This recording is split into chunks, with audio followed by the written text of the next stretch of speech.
Hey, how you doing? My name is Franklin Cruz. I'm the founder of True Investors and True Investors Development. Thank you so much for watching Real Estate Geniuses. Now, what you're about to jump into is part 2 of our 8-part series. This episode, what we're talking about on this part, is the kitchen table negotiations and exactly how I created a creative contract. We're going right back into the training. Now remember, this entire episode is about how I took one property, converted it over to 41 lots, sold it to KB Homes for $1.25 million. Then they turned around and actually named the street after my family. Very cool moment. So again, if you don't know me, my name is Franklin Cruz. I'm a real estate developer. My project's been on the front page of the newspaper before, and we've won some really cool awards too. That's been pretty neat. So anyway, have a good time on this episode. We're about to go right through it. Now remember, you got to get a pen, paper, or a crayon. Probably you want to get some water too. Yeah, little chapstick, you'll be fine. All right, see you on the training. Then we started the conversation with a kitchen table negotiation. I always want to make sure there's, this is another seller, but I always make sure they're filling out the information and I'm kind of filling out the contract. So there's no dead time, right? So we sit down, we start negotiating. I show her there's comps in the area that are showing that lots are going for, $89,000 to $84,000 down the street from her. But I also show her, hey, I don't know if I could do a lot, or I don't know if I'm going to just rehab the house.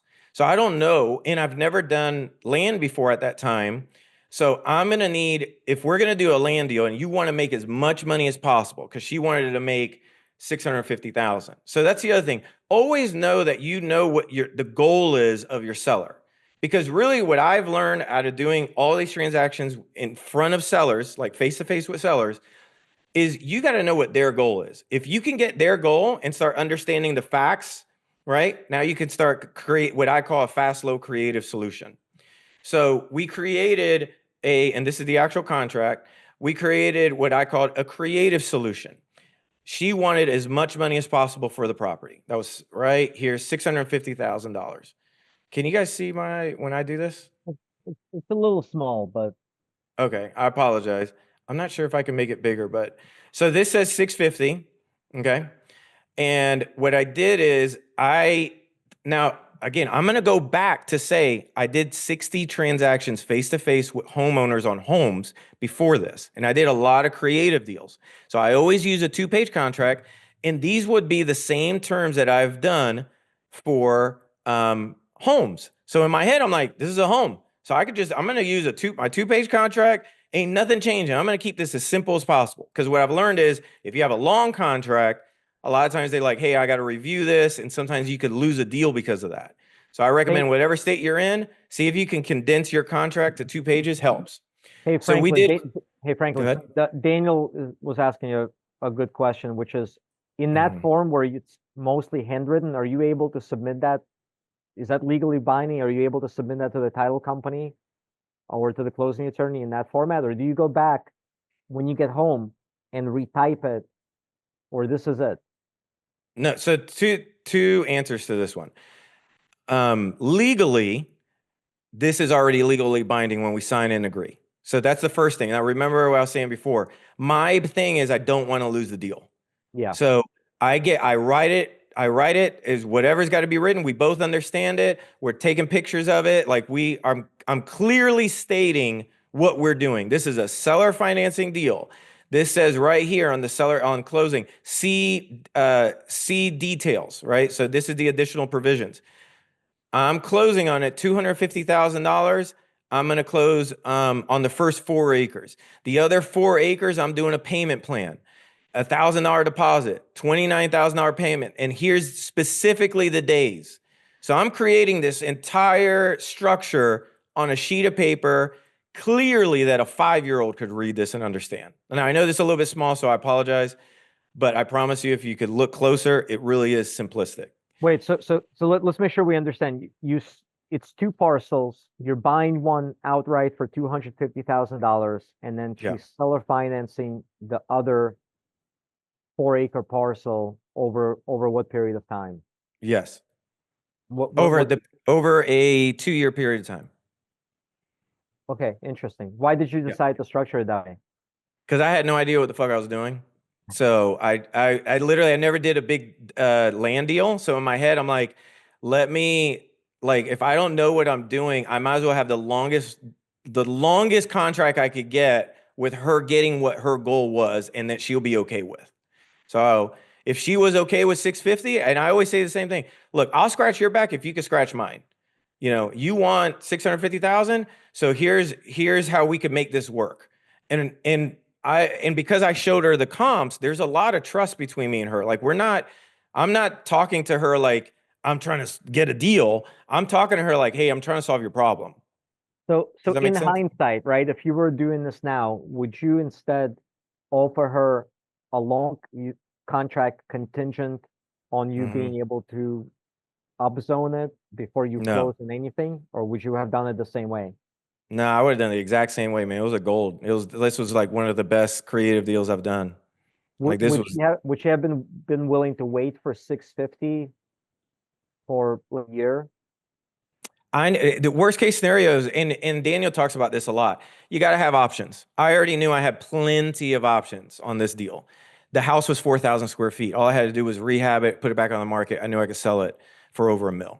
Hmm. So I knew worst case scenario if I don't get what I want on the land. And really, the land deal. And at first, I wasn't even thinking land. I was actually thinking, hey, I'm going to build this whole damn thing. I'm going to do land. I'm going to build. I'm going to do this. I'm going to like in my head. I'm already designing the subdivision, right? But obviously, I didn't know what I was doing, so that's why I kind of wanted this long seller contract. And again, I didn't do a due diligence. I just said, hey, we're going right into seller financing. Oh wow.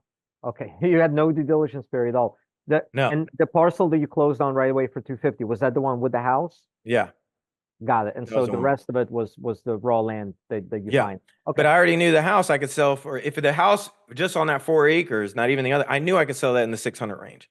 So I knew in my head, I'm like, look, worst case scenario, we go the house route. Best case scenario, which would be just cool. Like I don't even know how much money I could make, but I think it would just be cool, is do the subdivision. Yeah, but you knew what your stopgap was basically. Like you knew Mhm. where you knew where your downside was. So Yeah. you felt safe. Okay. All right, Oh awesome. yeah, 100%. 100%. Okay, so now going into, oh, sorry. Let me see here. Okay. So, and again, this is what I do in a sense of get the pictures with the clients. And again, I show people see this on my social media. So this already, I came into it with Karen in a good manner. So she trusted me like, hey, I'm here to solve the problem. And I can't reiterate this enough. When you have proof and you're doing this and you're with the seller, this means a lot. I've closed millions of dollars because of this. Like people will call because of this. So I just want to reiterate this.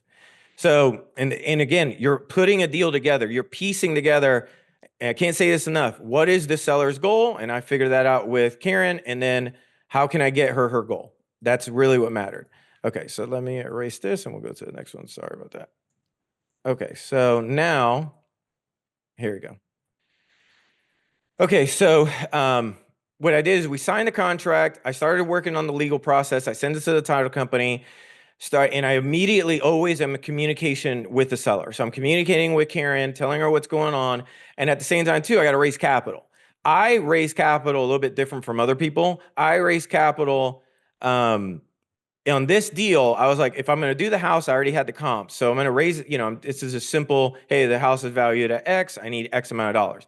But I needed a different amount of capital because I needed development capital and I didn't know how much. So I knew I had to pay her 650, but I didn't know how much it would be for studies. I didn't even know anybody who was in development, and me and Daniel, we know each other, but I didn't know, I knew that I'm like, I've never seen him do a subdivision. So I don't know who's the resource, right? Yeah. And so I started making phone calls and a friend of mine was like, hey, I think you can get 25 houses on there. And I'm like, what? Immediately when I said that, he told somebody, and then I got an LOI from Southern Homes. And I'm like, oh, snap. What? I was like, I didn't even do anything. This is like a conversation with somebody. I'm not even like, doing a conceptual plan yet. Right. So when I see this, they want to do it for 58,000 per lot fully developed. So in my head, again, this is the first time I'm seeing these kind of numbers in my life. Like I've never dealt with $1 million deals. So you can imagine me, I'm already like, oh snap. Like this is going to be amazing.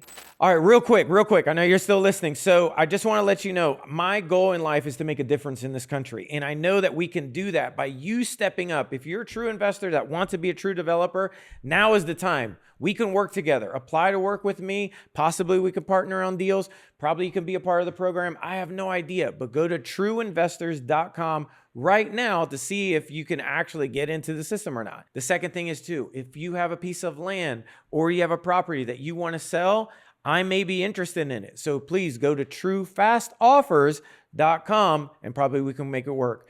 All right, let's get back to it.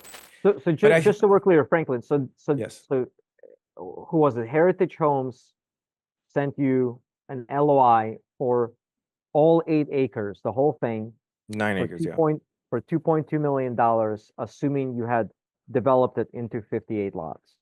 Yes. And at that time, I didn't know what that meant either. So I didn't know what fully developed meant. Right. So in my head, I'm like, yeah, it's a lot of things going on because I literally have no clue. It's like I'm learning this new language called Chinese, and I don't even, like, everybody wants to talk to me Chinese, but I don't understand what they're saying. Does that make sense? You thought you had just made over $1 million because of a Yeah. $2.2 million LOI, and you're in it Yeah. for 650, right? So Oh yeah. Yeah. In my head, I'm like, oh, this is amazing. Like in my head, I'm already like crying at night sometimes. I'm like, I can't believe it. Like, this is amazing. But I still don't really know what I'm doing at that time either. So going into it, now I've got to figure out, let me cross this off. Okay, perfect. Now I got to figure out who actually knows anything about this, right? Who's done development. So I started doing the research and I found out that the guy who was the developer that that wanted to buy it from Karen, if you remember, I said, hey, she was working with people. He did a survey on the property. And then I got that survey and I was like, okay, this is interesting. Mind me, I still don't really know what all these circles are. Like, I don't know certain things. So I've got to start making some phone calls to figure out, like, what are some next steps that I've got to do in this process. So now I'm going to take you to here. Okay. So what I figured out, now the question is, how do I go from this house to 41 acres, right? So I'm going to actually skip 41 lots. 41 lots. I'm going to skip to here. If you know how to turn 8 acres into 41 acres, this is a whole new conversation. Yeah, no. So nine acres into 41. So it's going to start with Marco's Pizza. So here's the story behind that. Immediately when I get this under contract, I started thinking in my head, who do I even know that can help me? The first person that comes up, at the time I was married, my wife's uncle was named Uncle Donnie. This guy was the first millionaire I ever met in my life. Like multi-millionaire. In my head, it was a big deal when I was in my 20s. Like, oh my God, he had a diamond Rolex and he had a 1957 Thunderbird in a big plastic bubble, air bubble. It was just like, this guy was amazing. And then in 2008, he went completely bankrupt, lost everything, and was a shell of a human being. But I called Uncle Donnie and said, Uncle Donnie, I've got a deal. And I know he used to do subdivisions. Like, he was a huge developer in Lakeland. And I said, hey, can we talk about this land? He said, look, give me 2 pizzas and a Coke at Marco's and I'll tell you whatever you want. I said, done, son. So I go over there and he says, look, you need to talk to Kimley and Horn and you need to ask them for a conceptual plan. And I'm in my head, I'm like, what do you mean conceptual plan? He's like, look, let's set up the meeting. First conceptual plan I did, we found out we could do 25 houses. And I was like, oh snap. I'm like, this is amazing. Now, is that by current zoning in place? 25 lots? Current zoning in place, 25 houses would be allowed. Wow. Okay. Yeah, this was huge. So just so people understand, Kimley Horn is a civil engineer. Yeah. They're like the biggest civil engineers in the country. They're huge. They're in every major state. Yeah, Go ahead, Daniel. Sorry. And that's that's fine. I just kind of want to occasionally I'll slow things down just to make sure people understand, right? So, Daniel, they're called Kimley Horn, but I mean, there's civil engineers in every town, wherever you guys are. There's civil engineers. A lot of them have in-house surveying capabilities, right? So if you don't have an existing survey, the very first thing you need on a piece of land like this is get an as-is survey. And then the civil engineering firm again, most of them should understand zoning.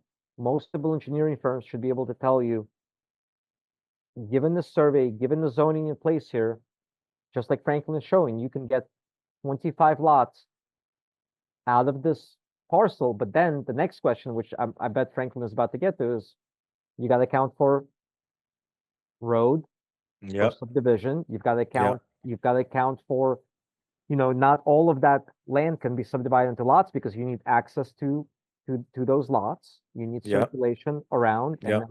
then civil engineer is going to be able to help you figure out the utilities that you need to bring Yep. to these lots. But it all starts with the civil engineer. So that's, sorry. 100%. Yeah. Yes. And so with this, and at the time too, I'm full transparent on how much money I'm already spending. So, okay. So for this conceptual plan, it cost me $5,000. Okay. Kimley and Horn as well, the retainer was like 25 grand. I'll go over what they did. The only reason why, also, I would always recommend, other civil engineers locally, like Daniel was saying. Now, here's a thing that you could write down. This is please put like a big star next to what I'm about to tell you, because it's a huge inside secret that I didn't learn until like I dealt with like 5 different billion-dollar organizations that were purchasing properties from us, that they all did the same thing. And so here it is. If Kimley and Horn is available in that area, in the city that you're in, and you're selling a parcel and it's being blessed by Kimley and Horn, the likelihood of you getting premium dollar is very high. If they like your property and for them to give you premium and they get to use Kimley and Horn, that's huge. Kimley and Horn in the development world are like when you're selling to oil companies, like I've done before as well. Like they are the Hermes. If you know what Hermes is, like they are the Hermes of development. Danny, you want to say something? Well, but explain what that means. Does that just mean that they're expensive, or does that mean that they work on big projects with big developers and They work on the huge projects, So a lot of the, like, for example, KB Homes or DR Horton, or I've dealt with Johnson Development Group, Opal Fuel. Like these are national brands. So they like dealing with national civil engineers because they're using Kimley and Horn for all their other projects they have throughout the country. So if they could use one organization, and Kimley and Horn has everything in-house. So their ESA reports, which is called environmental site assessments, they can get, geotechs, like everything is just under one, and they're extremely expensive. They're probably usually like 4 or 5 times higher. So two things there, Franklin, that I think two big takeaways. One, again, big firm, and they can do a lot of things in-house. They can do surveying in-house. They can do soil testing in-house. They can do civil engineering in-house.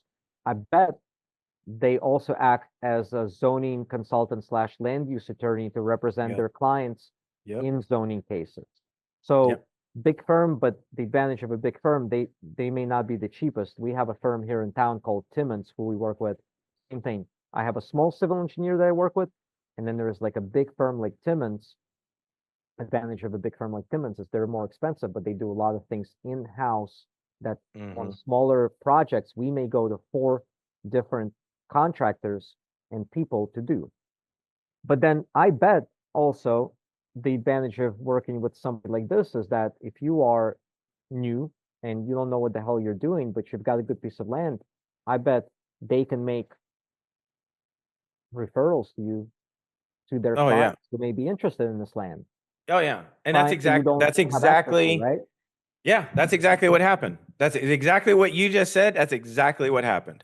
So, they said, hey, we know some commercial brokers that may be able to help you. And I was like, okay. So I get on the phone with Marcus Semelichek was one. And again, remember, I'm thinking, do I do community? What do I do here? I'm still like up in the air at that time. So I start asking around, and I think it is, okay, so yes. So I start asking around, and I start having conversations with other brokers that Kimley and Horn referred me to. Thank you so much for watching this entire episode or listening to it. I truly appreciate it. If you got something out of this, please like, share, comment, whatever you got to do, smoke screen, anything at all. That would be super grateful. Thank you. And so I also want to share with you, if you're interested in being a true investor to a true developer and you want to work together with me, now you kind of know how I negotiate deals because you just watched how I structured this entire deal. And that's what I'm going to bring to the table if I choose you to work with me, because I can't work with everybody. So please fill out the application, go to trueinvestors.com. Again, trueinvestors.com. See if we could work together. Or if you're watching this and you actually have a property for sale, go to truefastoffers.com and I could see if I'm interested in your property as well. And lastly, I just want to leave you a little tease. So part 3 that you're about to listen to is all about how I increased the density, how I picked the broker strategy, and I got the best deal possible. See you on the other side. Bye.